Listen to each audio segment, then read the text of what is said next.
Praise the Lord. இன்றைக்கு ஆண்டவர் நம்மளோடு இடைபடுகிற வசனம் உபாகமம் 30ஆம் அதிகாரம் 8ஆம் வசனம். நீயோ மனந்திரும்பி கர்த்தரின் சத்தத்துக்கு செவிகொடுத்து, நான் இன்று உனக்கு கற்பிக்கிற அவருடைய எல்லா கற்பனைகளின்படியும் செய்வாய். ஆமேன். அன்பான தேவனுடைய பிள்ளைகளை, இன்றைக்கு ஆண்டவர் நம்ம ஒவ்வொருவர்கிட்டையும் இருந்து எதிர்பார்க்கிற ஒரு முக்கியமான காரியம் என்னன்னு பார்த்தீங்கன்னா, மனம் திரும்புதல்.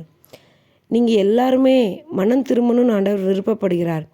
மனம் திரும்புதல் அப்படிங்கிற வார்த்தையை கேட்ட உடனே, நான் மனம் திரும்பி தானே இருக்கிறேன், நான் ஆண்டவரை ஏற்றுக்கொண்டு தானே இருக்கிறேன், எனக்கு ஏசப்பானா யாருன்னு தெரியும், நான் அவங்கள தானே வணங்கி கொண்டு இருக்கிறேன், அவங்கள தானே ஆராதிச்சு கொண்டு இருக்கிறேன், நான் மனம் திரும்பி தானே இருக்கிறேன்னு சொல்லி இன்றைக்கு அநேகம் பேர் நம்ம நினைத்து கொண்டு இருக்கிறோம். ஆனால் மனம் திரும்புதல் அப்படிங்கிறது என்னென்னா, ஆண்டவரை அறிஞ்சிக்கிட்டுறதோ இல்லை ஆண்டவரை ஆராதிக்கிறதோ இல்லை, ஆண்டவருக்கு நேராக நம்முடைய இருதயத்தை திருப்புகிறது. ஆண்டவர் நம்மக்கிட்ட எதிர்பார்க்குற காரியங்களை நாம் செய்கிறது. பொய் வழிகளை விட்டு நம்ம மனம் திரும்பணும். பொய் பேசுகிறது ஆண்டவருக்கு பிடிக்கவே பிடிக்காது. உண்மையிலேயே எத்தனையோ பாவங்கள் இருந்தாலும் வேதாகமத்தில் தெளிவாய் குறிப்பிடப்பட்டிருக்கிறது, பொய்கள் பிசாசானவன் பொய்க்கு பிதாவாக இருக்கிறான் என்று சொல்லி. அப்போது நம்ம நினைக்கலாம், ஒரு சின்ன பொய் தானே நான் பேசுகிறேன் அப்படின்னு சொல்லிட்டு. பொய்க்கு பிதா யார்? பிசாசு. அப்போது அந்த பொய்யை நம்ம வாயிலிருந்து நம்ம பேசுகிறோம் அப்படின்னா நம்ம யாருக்கு பங்காளிகளாக இருக்கிறோம்? பிசாசுக்கு பங்காளிகளாக இருக்கிறோம். இப்படி சின்ன சின்ன பாவங்கள் கூட ஆண்டவருக்கு பிரியமே இல்லாதது.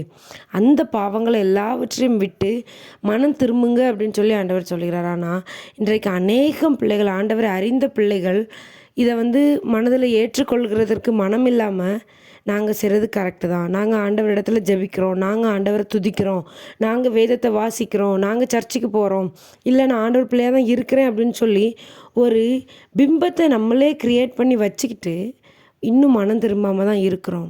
ஆண்டவர் நம்ம ஒவ்வொருவரையும் பார்த்து தான் சொல்லுகிறார், மனம் திரும்புங்கள், உங்களுடைய பொல்லாத வழிகளை விட்டு மனம் திரும்புங்கள். நான் என்ன பாவம் பண்ணிட்டேன் அப்படின்னு சொல்லி நம்ம நினைக்கலாம். அவனுடைய சமூகத்தில் உட்கார்ந்து பாருங்கள், ஒவ்வொரு சின்ன சின்ன விஷயத்தை கூட ஆண்டவர் நமக்கு உணர்த்துவார். நீ செய்கிறது இது தப்பு, இது தப்புன்னு.